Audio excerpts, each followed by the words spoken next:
Oh, hi there. Gonna talk a little bit about the Game 6 of Nashville Predators versus the Pittsburgh Penguins. Pittsburgh won by the score of 2-0. The game I didn't actually watch myself. In fact, most of the series I couldn't watch myself because I had to work. Um, I merely watched the highlights. I did see the highlight goal on Facebook as I was at work. Um, so I didn't have the proper context of knowing exactly what happened. I've since watched the clip over again, and it is my personal opinion that that goal definitely should have counted. Because I think that rule should be tinkered with in regards to referees blowing the whistle. I think they should be allowed to blow the whistle if they feel that the puck has been stopped and that play should not continue. But in this instance, it was clearly that the puck was not stopped. He never had complete control of it. He had it in his equipment for maybe a second, and then it was trickling behind him. In that 1 second, the referee had his whistle up and he blew it within 2 to 3 seconds, and what should have been a good goal didn't count.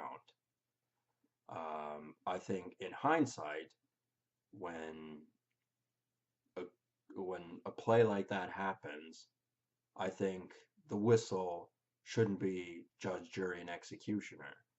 It should be, subjective, depending on the situation. And the fact that Murray did not have the puck long enough, and it's not like he was being interfered with. It's not like a lot of those dirty goals where it's a bunch of guys in the crease and they're pushing and they're shoving and they're doing this and that, and it squirts loose.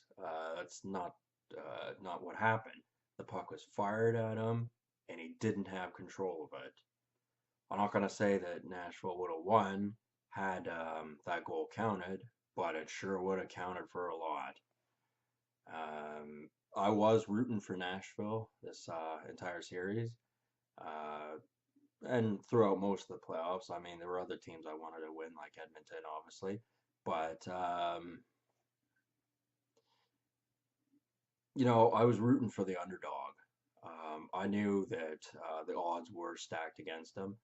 I have seen video vlogs from other YouTubers and Facebook posts and things like that of people making the argument that the NHL is not fixed, that it doesn't have a bias slant, and the, that's just it's all about the actual sport itself and the athlete's ability to play.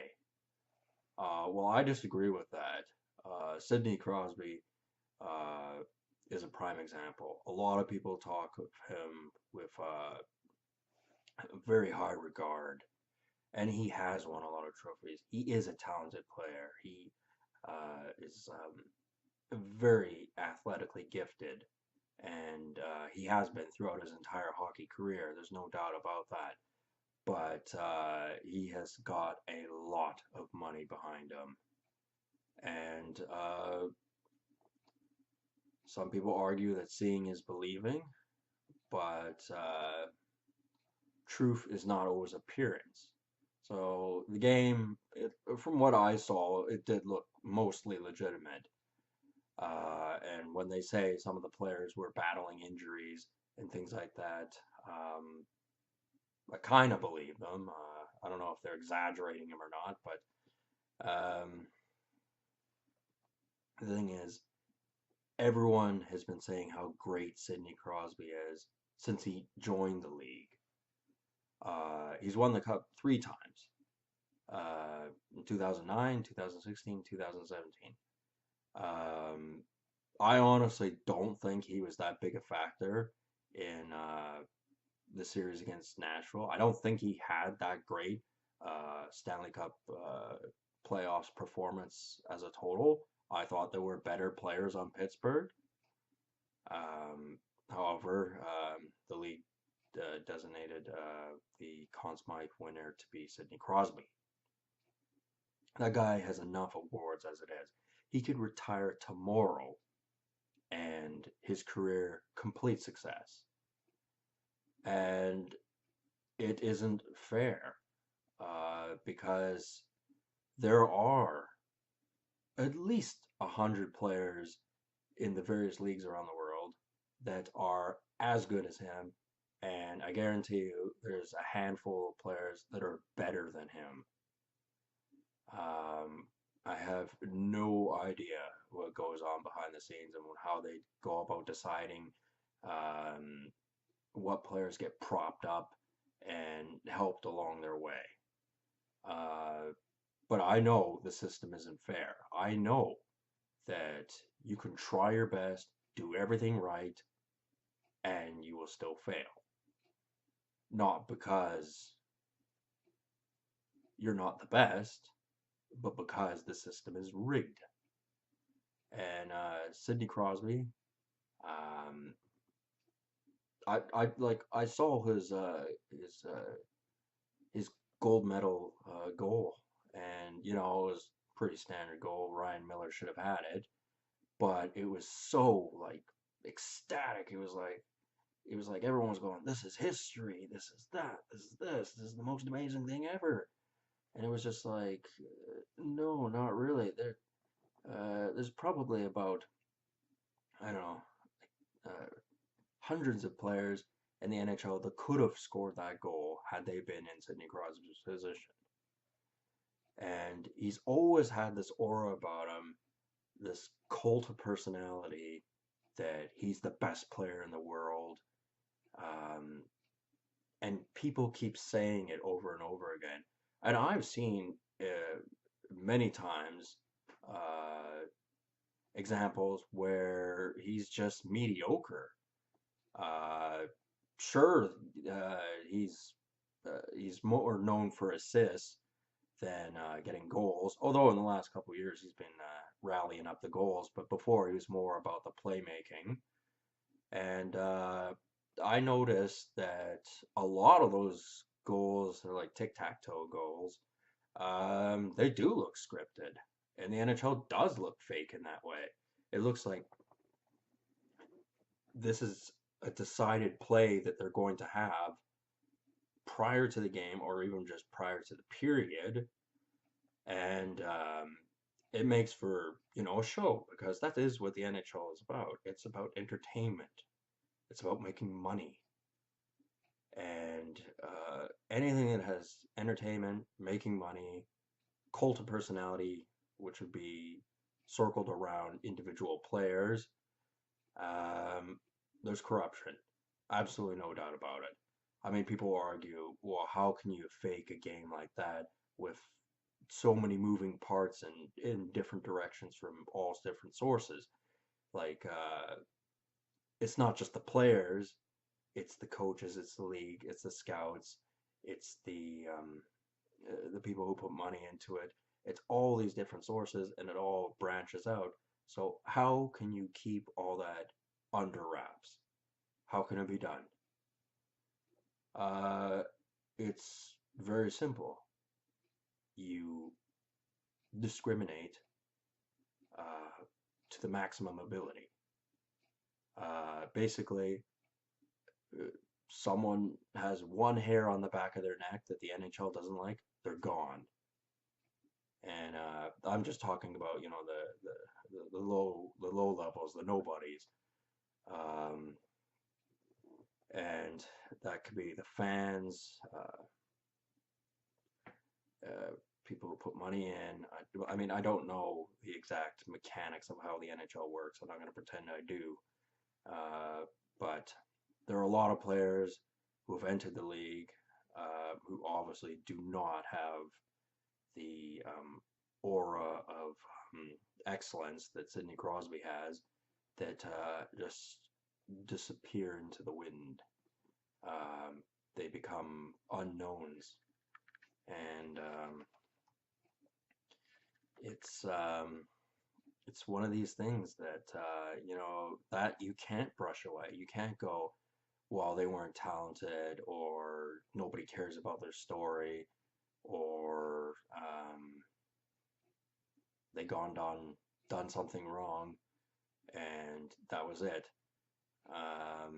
Like, because there have been players who have entered the NHL and had personal problems for whatever reasons. Maybe they had a grudge on the ice or whatever, and it was the end of their career afterwards. Um, so, like, people can just get pushed out, left out of the inner circle of knowing exactly what's going on. It's very easy to get pushed out. And us common everyday fans, we're already outside of the box. We've never known what it's like to be inside the NHL box. It's a big money-making machine, and we're not part of it. Look, I'm an adamant hockey fan. I really enjoy watching hockey. Collecting jerseys is my thing, but I'm not going to sugarcoat what the NHL is. It's as phony baloney as ever as any organized sport has ever been. Um, and Sidney Crosby and the Pittsburgh Penguins won the Stanley Cup because the NHL wanted them to win, and that was unfair to the Nashville Predators. Um, some people are going to go, well, your claims can't be substantiated. You can't prove anything. And it's true. I can't. I'm offering an opinion, and I know I must also look, like, just a bitter Nashville Predators fan who didn't get his way, and now I'm not happy about it. Well, of course I'm not happy about it. For one thing, I did not want Sidney Crosby um, winning another Stanley Cup. I didn't want him to win one. I didn't want Pittsburgh to win one. I don't consider Sidney Crosby and the Pittsburgh Penguins to be as good as the Chicago Blackhawks were in previous years. Now, they didn't win their cups back to back, but I feel that team is better than the Pittsburgh Penguins. They were more exciting to watch, and they were able to make things work when good players left.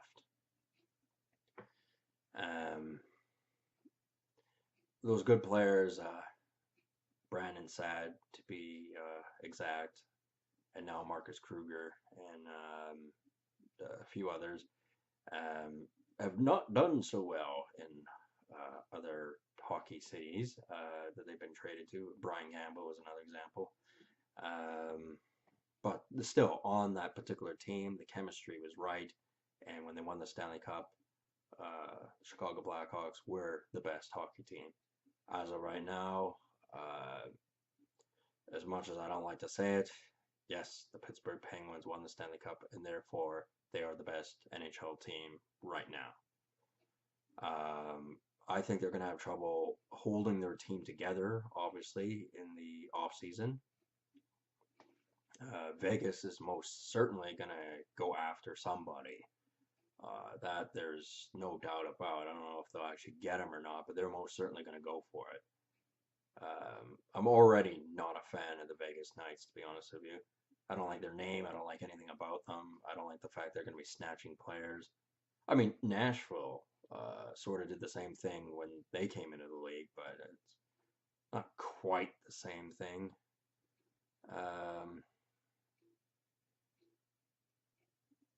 Yeah, yeah, I'm feeling pretty bummed out right now. After this video, my Nashville Predators jersey is going in my closet for a few months. I am in possession of 2 Pittsburgh Penguin jerseys, and I haven't worn one in probably a month. Yeah, and I'm not going to wear them for a few months. I'm not a bandwagon jumper. I didn't want Pittsburgh to win, and I mean, there are some Nashville fans that if they had a Pittsburgh jersey, they'd probably go burn it or something like that. I'm obviously not going to do that. I still like the jersey, and I don't hate Pittsburgh, but I do think they had an unfair advantage, and I don't particularly like Sidney Crosby. I know I said, well, maybe he's not such a bad guy. I was kind of on the fence, really. I wasn't sure. This was actually before he started getting really dirty in this series, and he wasn't that dirty. Well, he kind of was. It was for show. Um, like it was all to pump up the heat, and it worked. It got Nashville fans talking, and you know, like it kept things interesting. It was a different series, and I felt that the Nashville versus Pittsburgh was a better series than Pittsburgh versus San Jose last year. Um, Looking at it from hindsight, Nashville didn't have a chance to beat Pittsburgh, and San Jose didn't have a chance to beat Pittsburgh. That's the two things they had in common. But Nashville was more convincing, and it was a more entertaining series. And I actually like the Nashville Predators, whereas I do not like the San Jose Sharks. In particular, Brent Burns. I really don't like Brent Burns. Uh, I tried building up his cult of personality, particularly last year, and I never felt it for that guy. I never liked him. For various reasons I'm not going to get into. Both series went to Game 6, where the Pittsburgh Penguins won the Stanley Cup away. They won it in Nashville tonight, and they won it in San Jose last year. And that is symbolic for a hockey a team that has never gotten that far, and to see the Stanley Cup inauguration, the handing over it to another team within your building. Um, Happened to the Canucks, and it's happened to these teams, and there are certain things that were going around that people try to make into a big deal in regards to the team that wins the Stanley Cup being home when they win it for their home crowd. I don't care for that.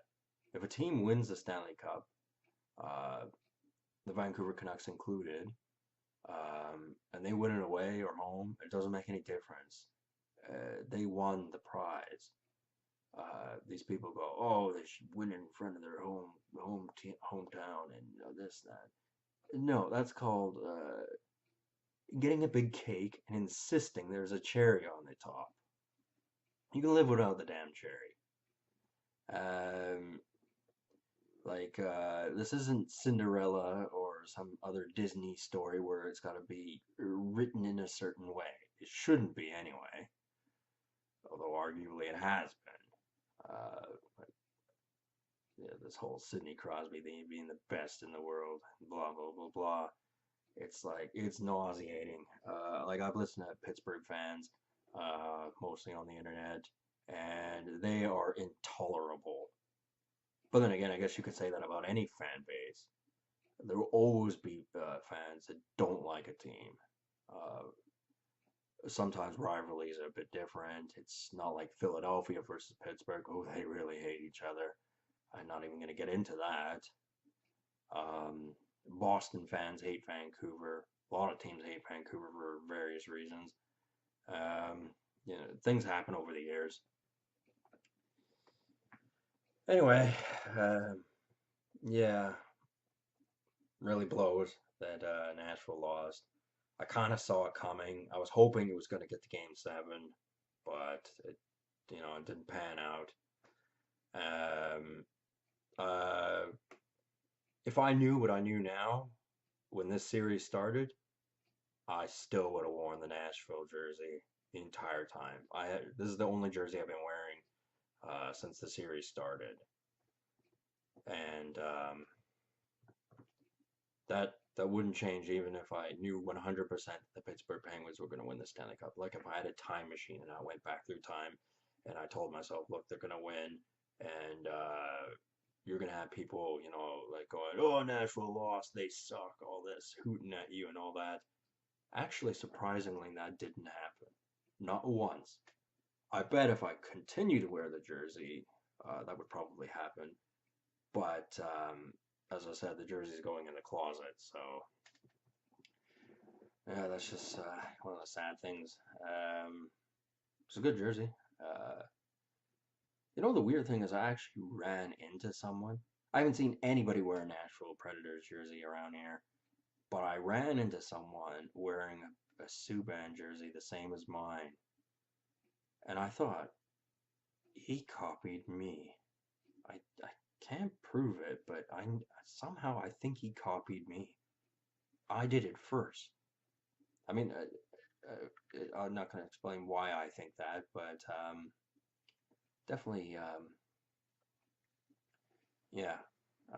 I felt like I went there and did it first. Um, and I also saw a whole pile of people from Nashville. And I went, why would you come all the way up here? Like they didn't look like they were on business or anything like that. It didn't look like they had anything to do with hockey. Like they look like just regular people coming in. But yeah, like they would say, like they'd see me wearing the jersey and they're like, "Oh, we're from Nashville," and they would say like other things because they weren't hockey fans. They'd say, "Oh, we thought we were trying to get away from this," and I'm going, "Okay, man, your team's doing well and you want to get away from it? Okay, to each his own."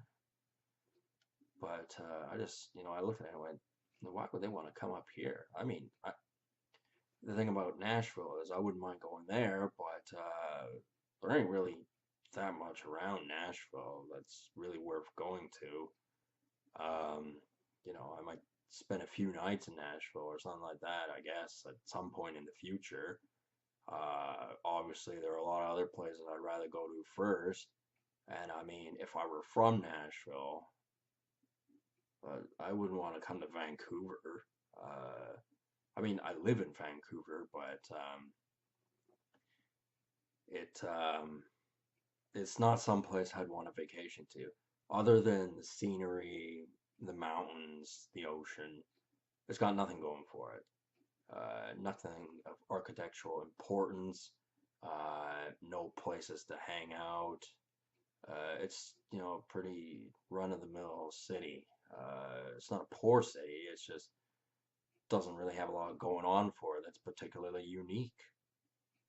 Um, Definitely wouldn't go out of my way to go here. Like, I mean, if I were in the other side of the continent, say I was from Florida or something like that, like I might go to Portland or Seattle or something like that, where the weather is sort of the same thing, but I don't think I'd come to Vancouver. So I thought that was weird. The people that I ran into, or numbers of people that were from Nashville, and I was just like, why are you here? Anyway, that's a totally different subject. Um, I guess the question is, what jersey am I going to wear tomorrow? Because it's not going to be a Pittsburgh jersey, and it's not going to be a Nashville jersey. Anyway, talk to you guys later. Have a good one.